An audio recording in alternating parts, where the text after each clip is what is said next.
and welcome to a new episode of our podcast, Explicitly Spoiled. Today, we thought we'd talk a bit about different tips and tricks for beginners that want to try yoga or are just starting, that could help you advance in your practice, but then also set, let's say, the right expectations that Mhm. will help you enjoy it a bit more, maybe at the end of the day.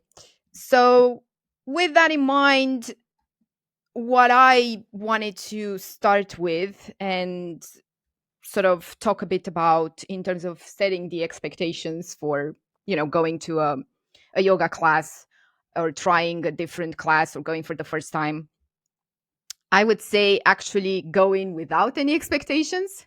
And that's because if it's something new, it's going to be something probably challenging, right? Every time we try something new, there's going to be a challenge there. There's going to be a nervousness. It's just human nature. So I would drop any other expectations. I think that's enough for, in terms of, let's say, feelings there for a first practice. Be open and willing to try something new. Of course, that goes, I guess, without saying for anything new that you're thinking of trying. But just putting that out there, that if you've never done yoga before, it's going to be different. Most likely it is different, right? It is different to other activities. Expect a challenge, as I already said. It is something new. It's gonna be outside of your comfort zone to a certain degree, so it's gonna be a challenge anyway. But I think from that perspective, if you set your mind like that, it can be easier to overcome the challenge. Mm. Another thing I'd say here, that I think is kind of common sense for everything in life, but just in terms of going to a yoga studio and practicing, is respecting yourself and others, right? So basically, with that means you go into that studio, right? And your aim is to be mindful of everyone around you, right? You're not the only one practicing. So as long as you respect yourself and respect the others around you, you'll do just fine, right? And ultimately, do your best. Try and do your best, right? Give it your best there, and that's enough. And everything else, it's a byproduct of this. That's all I think it takes to go and try, a yoga practice or a new yoga style, um, new studio, new teacher, whatever it is, right? I think this kind of carries out throughout the journey, really. I think you should always respect yourself and others and do your best, things like that. But especially as you go in, for the first time, I think it's really important that you have these things in the back of your mind, let's say. Outside of these more, let's say, practical tips and tricks that I would have for you would be always wear comfortable lightwear clothing, I would say. So of course this goes kind of without saying, but you want to be as comfortable as possible, right? Outside of the things that you can't control, make sure that the things you can are giving you that comfort. The other thing, in terms of mat, so the mat you're going to practice on, it would be, really good to look for a mat with a strong grip, so you don't want to slip around the floor there. And also, depending on potentially any sort of issues you might have with your knees, for instance, you might want to look for a thicker mat, so that then protects your knees a bit when you're doing yoga. And related to different issues and potential pains or sensitivities, one important thing that I would say be really, really mindful of is in terms of listening to your body and not pushing past a level of uncomfort or actual pain on the mat, right? So if you're a beginner, maybe you're just starting any sort of activity, or you're just starting yoga. Again, it's different to other practices, other exercise activities, things like that. It's very important that you don't let the, let's say, nervousness of the first practice or trying to keep up with everything or things like that make you push past maybe pain, because that is almost a guarantee that you might end up with an injury or something more serious that will probably make you not want to go again. And I think that just doesn't help you actually reaping the benefits of yoga, right? And it's kind of you're setting yourself up for failure almost from the beginning. So yeah, try as much as possible to listen to your body. You're going to be uncomfortable, but there's a limit there, right, between being uncomfortable and you can handle it, and being uncomfortable and you're at the point that you're never going to do that again. So yeah, I think that's just be sensible and mindful, and don't be afraid, to stop, as I said, and don't think that you might offend someone or whatever it is, right? You have to be selfish in that regard and take care of yourself first, right? So yeah, those would be, maybe, let's say, like my main tips for a beginner with yoga. I don't know, Monica, what are your tips?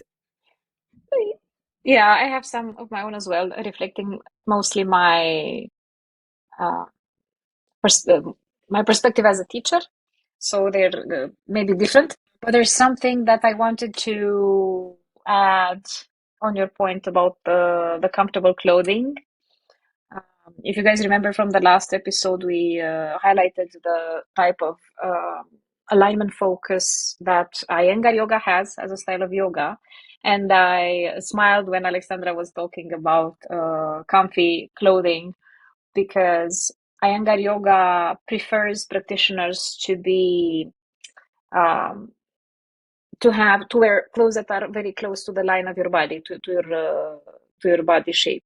So no loose clothing, or sweaters that fall on your head and leave your belly empty when you're in downward facing dog, and no white harem pants. It's because they really want to see your muscles moving, and being strong, and checking the alignment. And they even insist on practitioners having shorts rather than long pants, especially for long yoga pants, especially for men, in the case of men. So, yeah, just Yeah. no fun fact I wanted to say, but it's not that fun after all, isn't it? Yeah, of course it depends on the practice. So yeah, Yeah, Iyengar, it's a bit different. So in order yeah. to check your alignment, they need to be able to see your alignment, right? But Mm. one other thing that I would say, in just in terms of loose clothing, I mean, you want to be comfortable, but you don't want the clothing to be that loose that you're going to fall flat on your face, right? So there is a common sense there, I would say. Of course, yeah. As it is with any other activity, right? You dress appropriately. You don't go running in I don't know, super baggy clothes. Yeah, of course, it's good to follow common sense. Like, for instance, you wouldn't wear a hoodie, right? Because if you're in downward facing dog, and if you do a lot of downward facing dogs during that class, the hoodie will fall on your head, or so on and so on and so forth. Similarly, when you practice Ashtanga yoga, you have to be almost naked, and actually men practice topless and with shorts, because you sweat terribly, because of the breath that heats up your body, and so on and so forth. And yeah, they're almost naked. It was also invented somewhere in the southern part of India, so they don't wear very thick clothes there. Yeah, so I had some of my own tips and tricks for mostly for beginners, but not only. Um, One of my pet peeves when I look around the class, I always see somebody drinking water, and generally it's not a problem. Like, for instance, if you are during a hot yoga class, you must have some water, right? But then my advice would be to don't drink it with big gulps, but rather small sips, rather often than just once and a huge gulp of water. Um, Generally, I see people retorting to drinking water when things get tough. When this pose feels difficult, I feel like I can no longer hold it. I really want to get out of this. My thighs and triceps are really hurting in Warrior 2. Just let me get the hell out of here. Oh, yeah, let me have some water. So it's used somehow like a prop some sort of props for relying your attention upon when you want to get out of the pose. So that's what I have noticed throughout the years. It's of course really great to hydrate yourself. Um, at the same time, it's good to understand that you will not die if you don't drink water at that very moment. And if you drink it when the class ends, for sure you will not die of dehydration or starvation. That's an interesting perspective. So I agree, but realizing your perspective as a teacher, right, that people would use drinking water as a prop. I never thought of that. My experience as a non-teacher, just practitioner, is have a bottle of water with you, and if you need to drink. With that in mind, if that's the reason you're drinking, then yeah, maybe try and think about it. I know that sounds, like think about drinking water, but at the end of the day, it might be a prop, right? I never thought of drinking water to just distract yourself, though. Yeah, just remove yourself from the pain or from the challenge of that moment, and go a bit sideways, somewhere else. That's something I notice. But yeah, by all means, do drink water if you feel like it.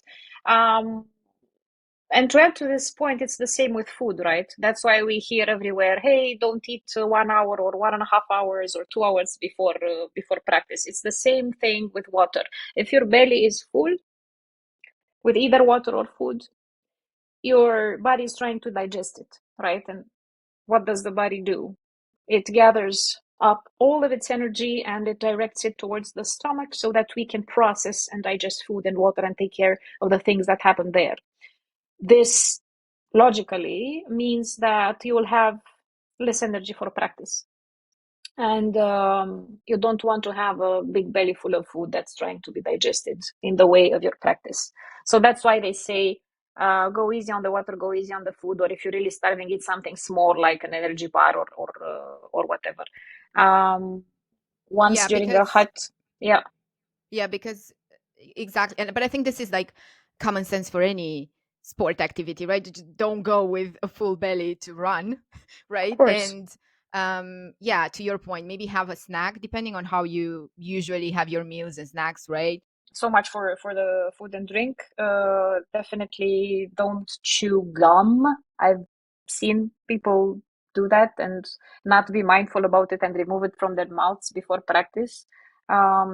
It's distracting. It has nothing to do with yoga. It's not very polite or respectful. I think also it kind of I, messes I up with your breathing. yeah, I'd argue it's a hazard as well. Like you could choke on Yeah. it potentially. I don't know. Like Oh, yeah. Oh, how many sports do you do chewing gum? I don't know. yeah. I Or would challenge you. anything Can you really. Can you run? Can you swim chewing gum? I mean, yeah, I think I would like to see that, I guess. If you can swim and chew gum, that's an achievement. So, yeah, I totally get that. And I think it goes back to the point I was making with respect yourself and others. If you respect yourself and others and the others part here, you're not going to chew gum, I guess, loudly in the practice anyway. So, yeah. Yeah. Another thing that I wanted to add on the to-do list or the don't do list is no checking of the phone or of your smartwatch if you really have an urgent call that you absolutely must take. We need to go outside of the classroom and come back if the phone call hasn't been, too long, and retake the practice where we find it. But obviously, the phone is must absolutely be kept on silent and with vibrations off. Um, if you put it next to your mat, it has to be face down because it's really distracting, right? It will light up if you have notifications or calls, and you will see the light, and your eyes will go towards that direction. Your attention will drift from the practice and to the phone. So it kind of messes with you. Um, and yeah, it's really distracting. So we must preferably leave it in the locker room, right? If it's the case. Yeah, and also just again, it goes back to respecting yourself and others and the practice, but also something I haven't necessarily mentioned in terms of tips and tricks is around focusing on yourself and on your practice, if that makes sense. So with that, a phone will be a distraction for you to focus on the practice just by the nature of it, right? And Mm. also, what I would say, just linking into this whole phone, if you really have an important call, of course, go and take it. But I would say, just again, be mindful, respectful of the practice and the people around you. So try and disturb as little as possible that practice. So if you're going to get up from your mat and go and take the phone call, just be mindful that there are other people that are still um, going through the flow. So and that goes for everything, right? So if you have a phone call, or if you just need to get up to, I don't know, go use the toilet if you need it, whatever it is, right? Or you're done, right? Let's say you're at the point of pain maybe, and you can't continue, so you're gonna have to drop the practice. So be mindful of Yeah. how you leave the studio. Another thing I'd add is common sense. If you get in pain, I don't know, 50 minutes in the practice, let's say, and it's going to be an hour practice, maybe you spend the next 10 minutes on the mat, right? So you don't disturb others living, if you can afford to do that. If not, of course, again, listen to your body. If you're like, it's an actual issue, of course, live live then. One of the worst possible moments where you could leave your mat to take a phone call or leave is probably at the very end of the class during Shavasana time, which is, for non-practitioners, we can explain a little bit. It's a 5 or 10 minute or a longer break. It's the finishing posture of yoga. It's where you do a little bit of a meditation or you relax. It's either by yourself or by following the teacher's guidelines. So it's you're half asleep and you hear a ringtone. It's probably not so very nice. So that's why we should all really try to mind the phone and the leaving and preferably avoid them. Um, if we are to elaborate on the clothing point that we made earlier, myself and Alex, thinking about socks, just don't wear them. I would say, unless you, as one might argue, if you have really cold feet, then such is life, and you have to take care of yourself. Um, the reasons are multiple. our the soles of our feet need to really connect with the earth, the ground, the mat, uh, the hardwood floors, or whatever the surface where we practice yoga is. I think we have really disconnected from nature and connecting with it. Okay, this is not to say that when you're, inside in a yoga studio, we're not outside in nature, but still it's really good for our body to actually spread the toes, feel the floor, and not have anything between our toes and feet and soles of our feet and the surface practice. um, so it's good for grounding, right? Then it's good for keeping balance. The thinner and more stable surface you have there under your feet, the better your balance poses will be. The straighter your body will be in Tadasana or Samastiti and other poses where you have to sit straight, right? In other poses, you might have to grab your toes or do something with them, spread them, look at them, and whatever. And there's nothing to look at if you have socks. There's nothing to grab if you have socks, right?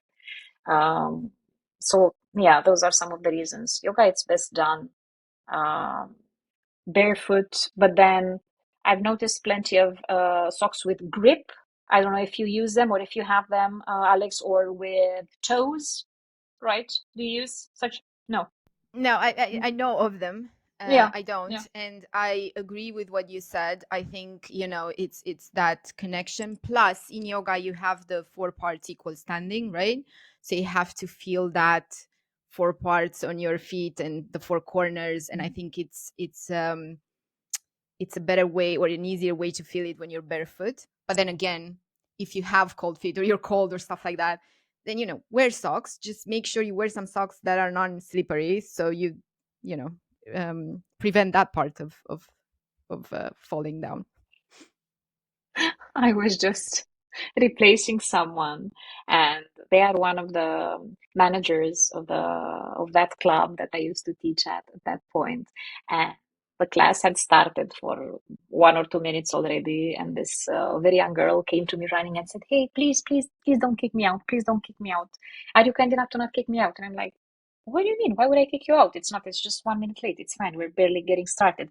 And she said, "No, no, no, but I have a special condition and I need to wear socks. And I know that the former teacher kicked me out once, and I'm just trying, seeing that he's not teaching and it's a new, different person teaching. Maybe you will allow it." Of course, I'll allow it. It's fine. Just wear the goddamn socks. I will not kick you out, obviously. But yeah, it's good not to wear them if you can help it. That's what I Yeah, was trying to highlight. but it's interesting that you're mentioning that, because I would say, you know, any teacher worth their salt would never do that. I just, what are you doing? He was just I very strict, I think. I don't know. Yeah, and there's strictness in the practice for sure, but I think there's strictness and there's, just being a human being. I don't know, like Yeah, if someone, yeah. I just don't see this like being. It's one thing if you go to a practice and you just don't do anything, sit on your mat, right? Mhm. Let's say without any reason, versus, wow, I need to wear socks. That's like, yeah, it's fine, go for it. Yeah, I'm actually wondering, is there any solid reason for which you would want a person to leave? I'm just thinking probably not. Right? How bad can Exactly. it be, right? Yeah, and I would imagine you want as many people to try it. You want as many people to get the benefits, right? You want to give the opportunity to as many people in different circumstances to be able to practice it. And also, my take on yoga in general is that yoga really teaches you to be kinder, to be, that person that really treats others with kindness and respect. And Tolerance. yeah, exactly. The yoga community, I'd say it's awesome. And as a beginner, I would say really lean on the community, because it's, yeah, pretty great. I found it. And this just feels a bit off. I sometimes, shockingly, I notice people talking and socializing during yoga, especially you come with a friend that's a first timer, or you bring your husband or your boyfriend to try yoga and whatnot. And I always try to draw their attention and say, "Hey guys, let's socialize afterwards together, but now let's focus on the practice." So again, respect, right? It's respecting for your own practice and for the practice of others. And so is looking at them, um, and letting your eyes wander aimlessly across the room. Generally, people tend to do that, especially beginners, because some of us really need to see in order to learn or to understand, right? We're very visual. For others, it's enough to hear things. You don't need to have an image that you can follow or imitate. So, yeah, it also depends on the yoga style. Some yoga styles have the same sequence all over and over again, so you really don't need to look for any sort of inspiration or look at the teacher even. But I'm enumerating several things that can be very distracting and disturbing for your practice. That your yoga practice is a very intimate, very personal thing. So that's why we have to kind of focus inward and not let ourselves be distracted by our co-participants, our phone. Here we go. Uh, yeah, and Yeah, wondering, letting our attention drift at things that are not in the present moment. Yeah. So I don't do think that. yeah, I think it also, to your point, depends on the practice and the way the practice is taught. So if you go to a practice where the teacher demonstrates, which I actually would say that would be a good idea if you're a beginner, then you look at the teacher and see what they're doing, try and replicate that, right? I agree, you want to focus on your practice and you want to respect others, and in order to focus you can't just wander around. But at the same time, it probably will help you if you see the person next to you, and what they're doing is going to be like, oh, okay, I get it, Uh-huh. right? Exactly. So yeah, I think it really depends, yeah, on the practice, the teacher, the style, where you are as well. If you're a true real beginner, right? Even if the teacher demonstrates, sometimes it's like you need to keep up, so you kind of want to see what's going on a bit more. As long as your main focus is your practice and being focused on what's happening, that's all you can aim for, I think. And then have a sneak peek if you need to to your neighbor, right? But what I would say with that, don't compare yourself to your neighbor. It might be that your neighbor has been doing yoga for 5 years and it's your first time, so you won't be able potentially to do the same thing, and that's absolutely fine. That's not your goal there. Your goal is to just follow the flow, right, and do your best, as I said, and your best is Yeah. going to be your best regardless of whatever is happening around you. Yeah, I couldn't agree more. Comparison is the thief of joy, and it's really off-putting if you practice next to a ballerina or a professional athlete or I don't know, a yoga teacher or a whatever, um, because it downplays your own practice, and even thoughts such as "I'm never going to be able to do that" might come across your mind, and it might be true, but as I said, your yoga practice is your own, which is why you can also modify the poses. Yeah, totally agree with that. And what I would say, the only person you want to compare yourself to is yourself, right? So compare yourself to yourself from last 2 weeks, a month ago, and try and improve that.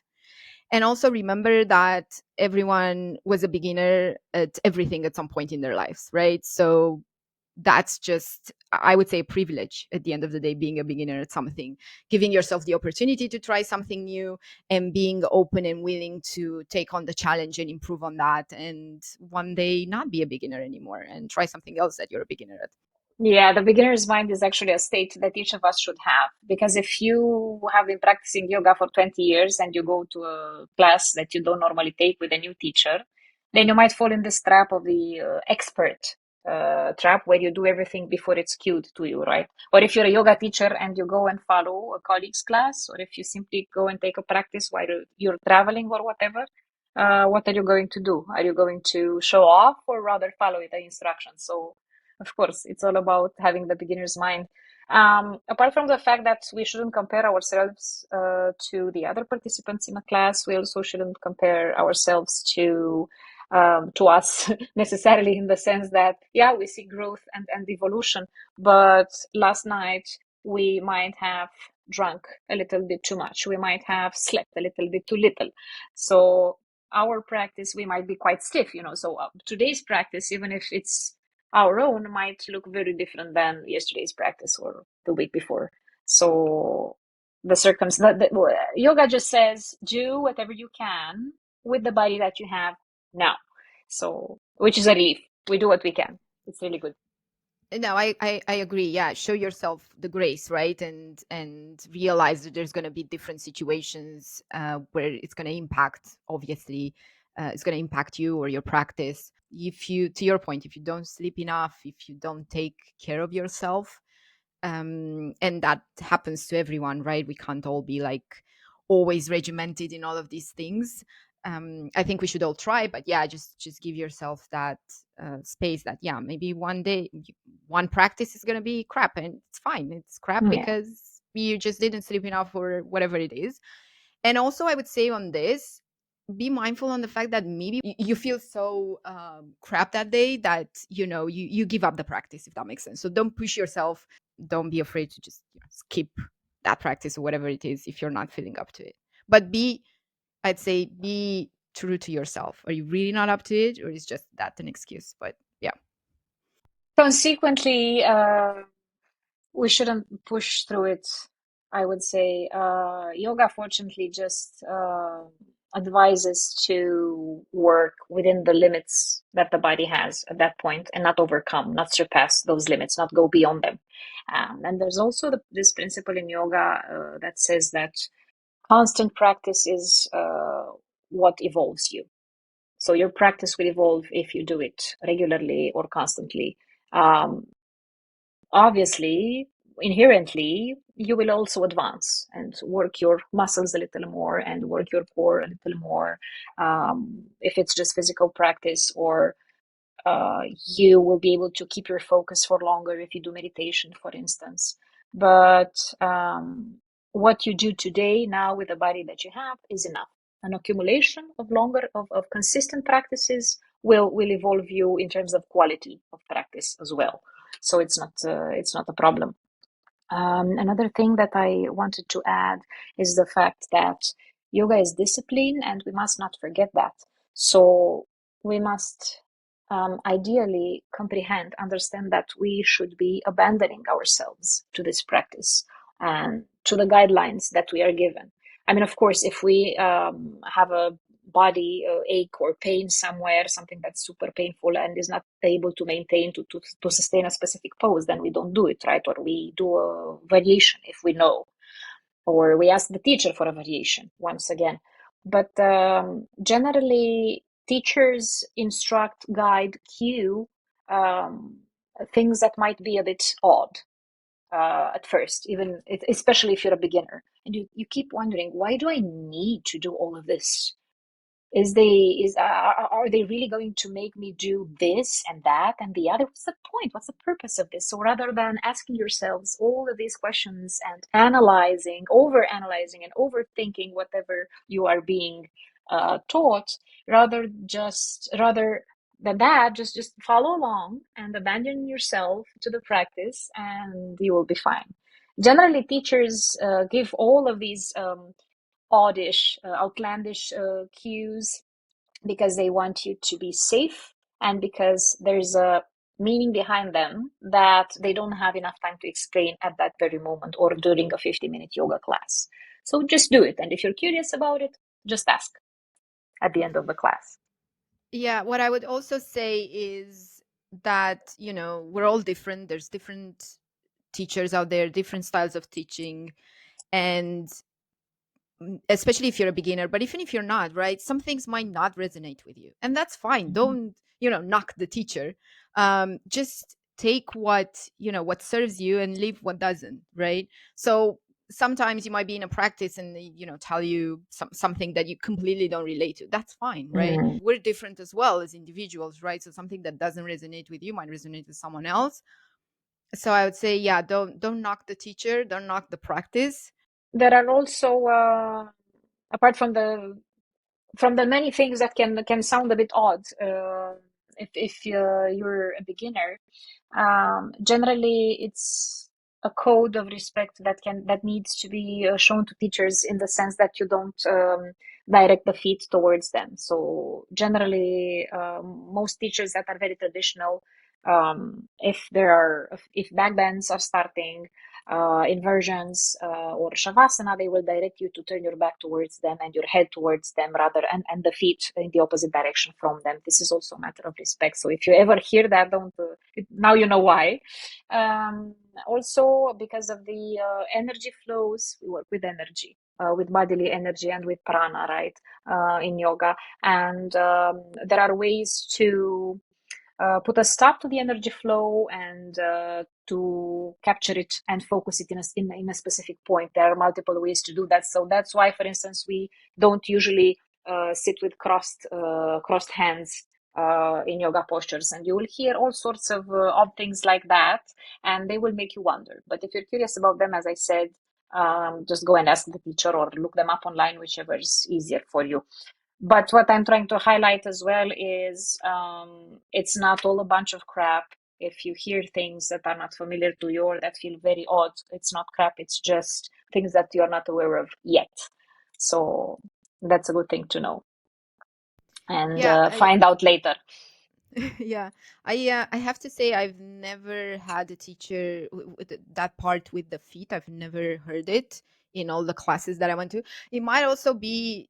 Do you think it might also have to do have something to do with the yoga style? Because I don't necessarily do Ashtanga too much. I do mostly Vinyasa, which I've mentioned in the last episodes. So go and check that out for all the details. But yeah, so it might be that, I don't know, because I practiced, let's say, Vinyasa with different teachers and different styles, let's say, of vinyasa, and I never heard that It's a from matter any of teacher. very traditional hatha yoga, and hatha yoga is the one from where all other styles have derived the very basis of it. So it depends. If you have been taught by a very traditional teacher, or somebody who follows specific lineages in India, they will touch upon that. Uh, but generally, yeah, there will be you won't encounter this into very Western, Occidental, modern or modernized or hybridized styles of yoga. So if you come across such a thing, know that it's not odd. It's just something that has a meaning. It's just not enough time to discuss about it. I think I have something to add on the list of things that I would advise people to do. It's really good if you have time and interest and curiosity to research a little bit the style of yoga or the type of yoga class that you will attend, or ask your friends about it, or even the teacher, or even ask at the studio when you try to sign up for a class. If you are looking for a very chill and calm practice, you wouldn't do a vinyasa or ashtanga.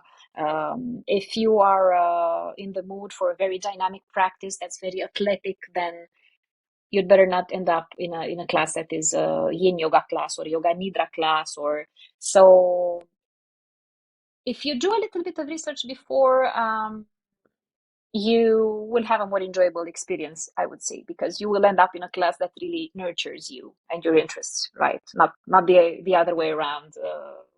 End up doing something that doesn't serve you. So yeah, if you're a beginner, it helps to ask questions about it.